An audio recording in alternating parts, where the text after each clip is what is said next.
Ok, aujourd'hui je vais vous parler de 5 mangas que vous devez absolument lire, comme vous avez pu voir dans le titre. Voilà, c'est que des bangers. Voilà, j'ai envie de le dire, c'est que des trucs de fou que là je me suis tapé depuis un mois, mais en fait les 5 sont incroyables. J'ai fait une sélection de 5 parce que c'était fou et que maintenant je suis obligé de vous en parler. Et on va commencer tout de suite avec le premier. Le premier manga s'appelle Club Itoba. Ça a été fait il y a un petit moment par du coup notre ami Yusuke Murata. Je vais vous montrer un peu les couvertures de ce manga. J'en prendrai à chaque fois 3, j'ai oublié de le préciser, mais je prendrai que trois couvertures par série parce que j'ai pas trop envie de vous spoil et j'ai pas trop non plus envie de vous en dévoiler un peu plus. J'aimerais que vous le découvriez vous-même. Donc là, Club Itoba, un manga sur le ping-pong que Murata a fait avant Shield 21. Voilà, c'est son tout premier manga. On peut le voir aussi justement de par les couvertures. Enfin, vous verrez, je les mettrai petit à petit. Voilà.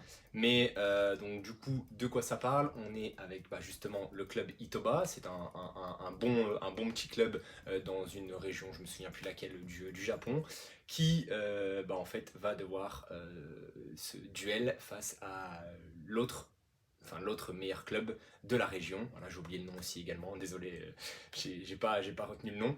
Mais du coup, on a l'héroïne, hein, surtout l'héroïne principale. Son père était entraîneur de ping-pong. Il avait un peu de mal à chaque fois à finir les matchs. À l'entraînement, il défonçait tout le monde, mais quand il était en match, il y avait cette pression qui faisait qu'il arrivait jamais à conclure, jamais trop à gagner. Bien sûr, bon, il arrivait peut-être en demi, en finale, mais il arrivait jamais vraiment dans les gros matchs à s'imposer. Et elle, forcément, elle a un peu le même souci. Elle est un peu en galère. Mais Club Itoba, c'est pas que ça. C'est pas centré juste uniquement sur l'héroïne principale. C'est aussi centré sur des autres personnages. En gros, donc il y a elle, il y a un jeune de 10 ans qui est un génie du ping-pong, voilà, qui est super fort et qui est ultra déterminé. D'ailleurs, on le voit sur une des couvertures. Voilà, il est ultra déterminé à devenir le plus grand champion.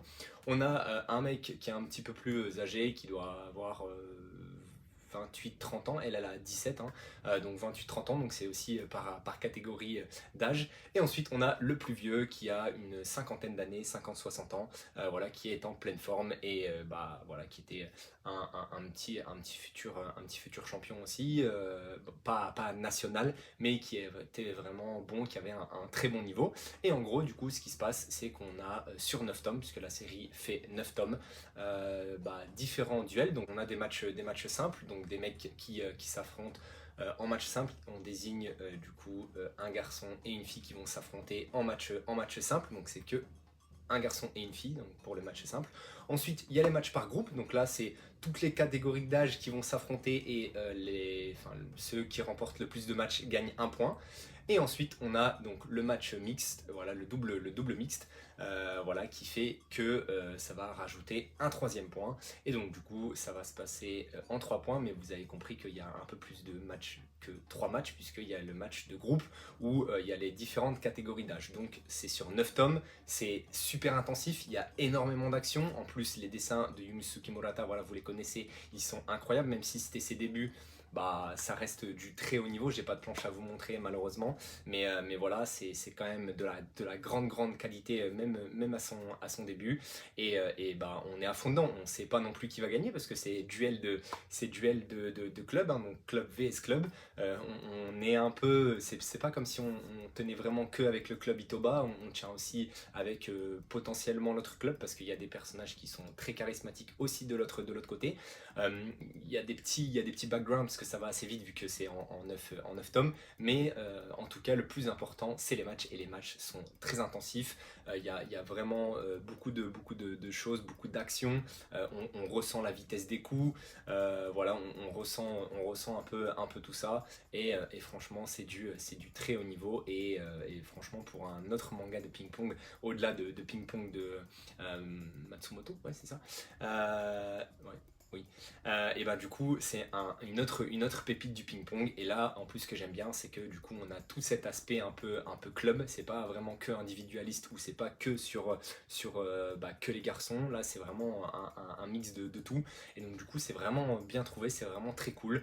Et franchement, j'ai trop apprécié ma lecture. Le deuxième manga, c'est un manga de Otomo, voilà, de Katsuhiro Otomo, qui est en train d'être paru justement au Japon, donc il y a actuellement 13 tomes au Japon. Là, je vais vous montrer les trois premiers tomes de la série. Ça s'appelle New Life. En gros, de quoi ça parle?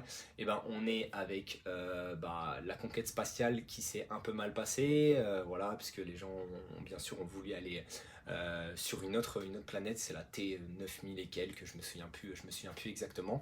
Mais en gros, ils ont été là-bas, c'est dans le futur bien sûr. Et ce qui se passe, c'est que là-bas, tous les nouveau-nés ont accès à un pouvoir. Sauf qu'au maximum, en tant que nouveau-né, tu peux avoir trois pouvoirs. Et bien sûr, c'est soit entre guillemets, ton géniteur décide d'en donner un, t'en donner deux, t'en donner trois. Mais si malheureusement, en tant que nouveau-né, t'arrives pas à absorber et à contrôler ses pouvoirs à ta naissance, s'il te bute pas, entre guillemets, et bah du coup, ton enfant, il meurt tout de suite. Et t'as le droit, bien sûr, que avoir deux gosses. Donc voilà, tu peux te retrouver avec zéro enfant. Mais du coup, ce qui fait que tous les nouveau-nés voilà, ont des pouvoirs. Donc c'est pas juste quelques enfants, c'est vraiment tout le monde qui ont des pouvoirs. Alors après, ils ont plus ou moins chacun leur pouvoir, hein. Ça peut être des pouvoirs de merde, genre, je sais pas, couper ultra rapidement quelque chose, mais il y a d'autres pouvoirs bien sûr plus spécifiques, où là ça nous intéresse justement, où tu peux te téléporter, en même temps tu peux avoir... ah merde, tu peux contrôler la pensée des gens. Enfin bref, t'as pas mal de choses comme ça. Donc ça, c'est vraiment les parents qui décident pour les enfants. Et comme j'ai dit, malheureusement, si ton gosse, il absorbe pas tout ça, c'est terminé pour ton enfant. Et du coup, c'est bien malheureux. Mais du coup, ce qui se passe, c'est que forcément, on est là sur la conquête un peu de cette planète, hein. Voilà, c'est comme si on était dans la ruée vers l'or, voilà, un petit peu ainsi pour schématiser, où chacun essaye de placer ses petits pions. Sauf qu'il y a un ennemi surtout qui s'appelle, merde, comment il s'appelle? J'ai noté.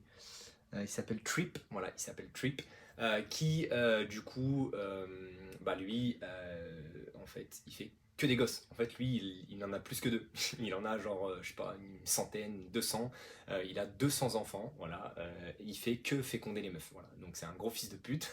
C'est l'ennemi numéro un dans le manga. Et ça, on le voit qu'à partir du tome 7 ou 8, je me souviens plus exactement. Mais vraiment, son apparition, elle change tout dans l'histoire, puisque de base on avait juste des petits conflits, et là on se retrouve avec un mec qui a plus ou moins une armée, hein, parce que voilà, il y en a 100, 200, mais il y a des petits rebondissements, il y a des petites choses cool, puisque forcément il a 200 enfants, mais ces 200 enfants ils sont pas à sa merci, ils sont pas tous là en mode oui oui papa, on va t'écouter, oui oui oui, on va buter tout le monde. Non non, ça se passe pas comme ça. Et donc du coup, avec en plus le trait d'Otomo qui est incroyable, hein, vous connaissez tous Katsuhiro Otomo, et du coup ça rend tout le manga vraiment incroyable, voilà, avec des forcément des backgrounds, enfin des paysages derrière qui sont fous comme il en a l'habitude, et voilà, franchement j'espère que ça va sortir en France, parce que c'est un truc de malade mental. Moi j'ai surkiffé. Et puis voilà, j'ai rien d'autre à ajouter à part aller lire New Life. Moi je l'ai lu en scan, donc voilà, non, sur des sites parfaitement légaux, mais j'attends que ça sorte avec impatience. Pour ce troisième manga, donc c'était le premier, pareil que Yusuke Urumata, c'est le premier des Mizu Pozuka, voilà, artiste que j'adore tout particulièrement, voilà, j'adore son coup de crayon, sauf que elle en a fait un quand elle est avant de faire The Promised Neverland en collaboration avec Akai, je crois que c'était ça. Je sais plus, je l'ai là. C'était qui? Shirai, pardon. Rien à voir. C'était avec Shirai. Et du coup, elle a fait son premier manga. C'est en 5 tomes. Mais franchement, il était vraiment très très bon. Il n'était pas vraiment incroyable, mais il est vraiment très bon. De quoi ça parle? En gros, on est avec Ren qui va avoir un accident. En gros, elle va avoir un accident. Elle va tomber dans le coma, mais elle va tomber dans le coma juste quelques heures.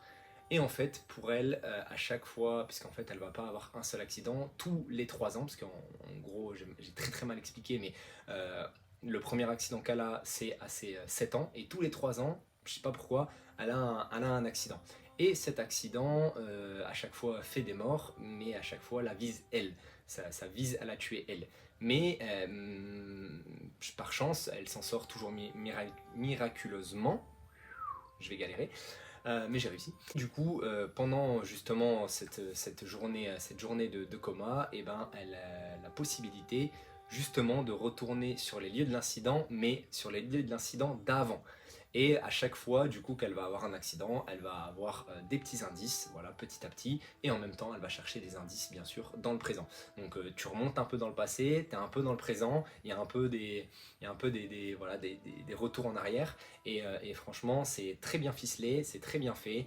En plus, bah, avec les couvertures que vous pouvez voir, vous voyez que Demizu Pozuka, elle dessine vraiment très bien. Elle nous met dans une ambiance un petit peu particulière, voilà, un peu comme on peut avoir dans The Promised Neverland à un moment.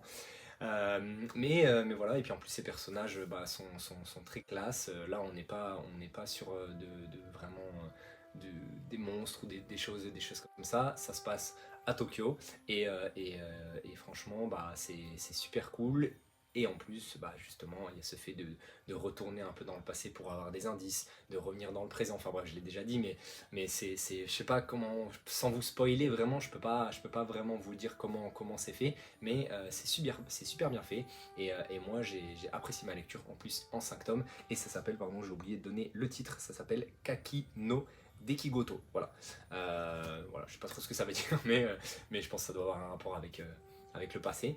Mais du coup, c'est en 5 tomes et franchement, j'ai trop kiffé moi. Donc voilà, allez lire ça, vous allez vraiment, vraiment apprécier, je pense. Enfin, en tout cas, si vous aimez un peu les trucs dans les styles de enquêtes, des choses comme ça, vous allez vraiment trop kiffer.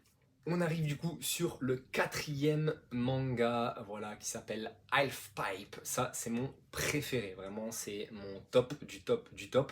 C'est fait par Matsubara, c'est celui qui a fait Rikudo, voilà. Je sais pas pourquoi j'en avais pas entendu parler avant ça, mais il y a déjà 15 tomes au Japon. Et donc du coup, enfin non, ça a été fait avant, pardon. Ça a été fait avant qu'il fasse Rikudo, je dis n'importe quoi. Et ça s'est fini en 15 tomes. Et en gros, on est avec notre petit héros qui s'appelle Mitomo, voilà, qui du coup a vu son père mourir bah, devant ses yeux, parce qu'en fait ils étaient à la montagne, puisque ça parle bien sûr de snowboard, hein, halfpipe, je ne l'ai pas précisé, mais du coup ils étaient en montagne, il y a eu une avalanche, son père il s'est sacrifié entre guillemets pour sauver le petit Mitomo, et du coup lui au lieu de prendre rage justement de la montagne et de la neige, etc., et ben il va l'aimer, il va la surkiffer, et il va se mettre du coup à faire du snowboard. Sauf que lui, il est très très fort entre guillemets au niveau de la vitesse d'exécution de, de ses mouvements. Voilà, il est super fort hein, pour ça.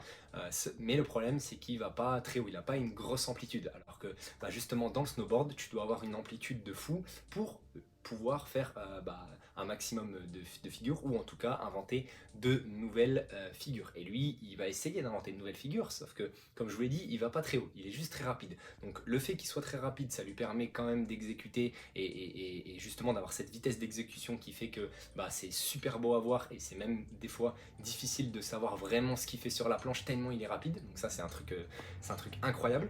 Mais au-delà de ça, il va pas très haut. Sauf que, bien sûr, attention, spoiler, si vous voulez pas savoir, là je suis obligé de le dire, mais on a, du coup dans le manga, il y a deux planches qui m'ont marqué, c'est la première dans le tome 1 où son père justement décède, donc là il y a pas vraiment de spoil, mais son père décède, il se sacrifie, en gros il met tous ses manteaux, etc., pour que justement son fils ne meure pas dans cette avalanche et sous la neige, pour qu'il soit bien au chaud. Et la deuxième, c'est quand justement dans le tome 15, bah, Mitomo il réussit à vraiment à se surpasser, puisque forcément il s'entraîne pour aller le plus haut possible, pour aller toucher le ciel, et justement il va toucher le ciel, et au moment où il est au plus haut, voilà, il a jamais été aussi haut, et bah du coup il va avoir son père qui entre guillemets qui l'illumine, et franchement cette scène elle est magnifique, elle est incroyable, limite elle te fait chialer tellement c'est beau, tellement c'est beau à voir. Le père qui s'est sacrifié et lui justement qui rend hommage à son père en allant à une hauteur de fou avec son petit Snow. Franchement, c'est un truc de dingue. Et moi j'ai surkiffé ça. Franchement, j'ai surkiffé Halfpipe. En plus, j'adore les sports d'hiver, mais plus particulièrement le snow. Et là, bah, c'est vraiment ça. Et pareil, je comprends pas pourquoi ça sort pas en France. Enfin, il y a des trucs, des fois, les mecs sortent des trucs de merde, des trucs à chier. Et ça, tu sais pas pourquoi ça sort pas en France. Donc, enfin, j'espère que ça sortira. En plus, de base, t'en entends pas forcément parler. Mais du coup, Halfpipe, je le veux trop. Voilà, je le veux trop en France. Donc, s'il y a des éditeurs, s'il y a, enfin maintenant c'est Crunchy, mais vu que c'est eux qui ont édité les deux mangas de Matsubara, et bah n'hésitez surtout pas. Moi, je l'achète Day One, c'est sûr et certain. On termine aussi avec une petite pépite. Voilà, c'est Dobutsu no Ono. Voilà, désolé, hein, je suis obligé de regarder parce que les titres japonais à chaque fois c'est la merde. C'est fait par un petit maître que j'aime tout particulièrement, c'est Boichi, voilà, qui après du coup Dr Stone a commencé cette série.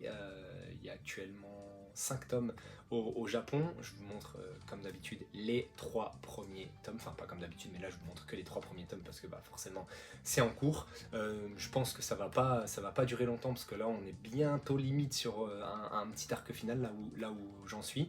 Enfin parce que je suis à jour, hein, bien sûr.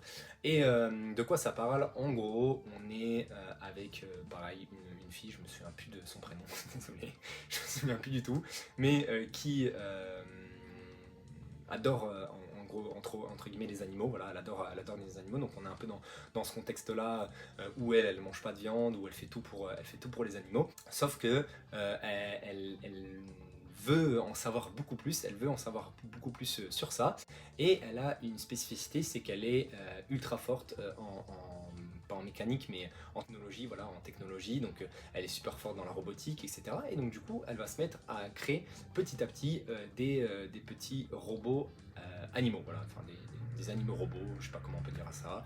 Et du coup, bizarrement, elle va, à chaque fois qu'elle va créer un robot, je sais pas comment c'est fait, mais enfin comment l'expliquer, mais à chaque fois qu'elle crée un robot, elle arrive justement à ressentir de plus en plus ce que ressent l'animal, puisque justement elle le crée de A à Z, et grâce à ça, elle va réussir à lui donner la conscience de ce qu'elle ressent elle, dans justement cet animal un peu robotique, et donc du coup elle va se créer entre guillemets une ferme, et donc là comme je vous dis on est au tome 5, elle doit avoir une petite dizaine, une petite quinzaine d'animaux, voilà, elle a un lapin, elle a un lion, elle a un rhino, elle a un éléphant, elle en a 15, comme je vous dis, une quinzaine, à peu près 10-15. Et vraiment, c'est super prenant. On pourrait se dire que, ouais, vas-y, c'est éclaté, enfin, c'est quoi cette histoire et tout. Mais le fait que ça soit elle qui ressente ça, qui, à travers justement la construction technologique de l'animal, et ben, elle arrive justement à créer une conscience à ce robot-là. Et vraiment, enfin, Boichi, je sais pas pourquoi il s'est lancé dans ça, parce qu'habituellement, lui, c'est que de la baston, c'est que de la bagarre, c'est que de la bagarre. Mais là, c'est un truc tout beau, tout avec un petit mood sympa, une lecture vraiment peace, enfin incroyable, incroyable. Et donc du coup, en même temps, nous on en apprend plus justement sur les animaux, bah, ce qu'ils ressentent, quels sont leurs états d'âme, est-ce qu'ils peuvent, enfin est-ce qu'ils sont tristes, est-ce qu'ils sont heureux, qu'est-ce qu'ils ressentent, etc. Et donc on a un peu de la documentation aussi dans le manga, et moi j'aime beaucoup quand justement on a ça, on en apprend, enfin on apprend des choses en lisant.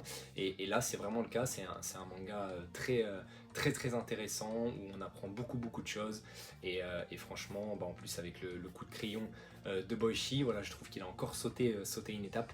Pareil, désolé, j'ai pas, j'ai pas de planche à vous montrer, mais enfin, j'aime trop, franchement, j'aime trop, et j'espère que ça va sortir également en France. Donc, je rappelle le titre pour ceux qui veulent lire, c'est Dobutsu no Ono. Voilà, site parfaitement légaux, hein, bien sûr, mais voilà, c'est vraiment incroyable, c'est vraiment un truc de fou. Et moi j'ai surkiffé là, la meuf qui fait sa petite ferme avec que des animaux robotiques là, voilà, un peu des animaux technologiques, c'est incroyable, voilà, incroyable. Et donc du coup voilà, j'espère que la vidéo vous a plu, mais avant de terminer, je dois vous dire que tous les mangas qui sont là, ce sont des fakes. Alors je sais pas si vous avez déjà capté ou pas, parce que à travers les couvertures que il y en a j'ai dessiné, il y en a j'ai un peu traficoté des images et j'ai mis des titres, etc. Mais tout est fake. C'est tout moi qui ai créé ça avec du coup mes petits abonnés sur Insta, surtout principalement mes potes et mes amis qui m'ont donné des thématiques. Peut-être qu'ils retrouveront leur thématique, hein, je leur laisse un peu jouer à ce jeu-là, mais j'avais fait ça déjà une première fois il y a quelques temps de ça, où on avait créé des mangas ensemble, j'en avais créé vraiment pas mal, mais j'avais pas dessiné les couvertures, et là je me suis amusé un peu à faire des couvertures pour vous faire croire que ces mangas étaient sortis. Alors je sais pas à quel point ça a fonctionné, je sais pas à quel point ça a marché, mais c'est 5 histoires que j'ai créées, et au final c'est 5 histoires que je kiffe. Bien sûr, bon, il y a des trucs, je suis pas rentré dans le détail parce que c'est très long à chercher, mais Halfpipe, c'est sûr que je le veux, le manga de ping-pong je le veux, le manga sur la ferme là, un peu robotique, je le veux. Les deux autres, j'ai un peu plus galéré, même si j'aime bien le truc avec les enfants qui ont des super pouvoirs, etc., et que le mec en a 200 gosses, ça doit être fou. Enfin bref, je m'amuse moi-même de mes histoires, mais voilà, je sais pas si vous avez kiffé, mais c'était que du mytho. Donc j'espère que vous n'allez pas m'en vouloir. En tout cas, dites-moi si ça vous a plu quand même. Si vous voulez qu'on refasse ça peut-être un jour, on fera un troisième épisode de création de manga, mais j'étais obligé de vous bait avec un titre putaclic. Je suis désolé. Voilà, je vous dis à bientôt. Salut!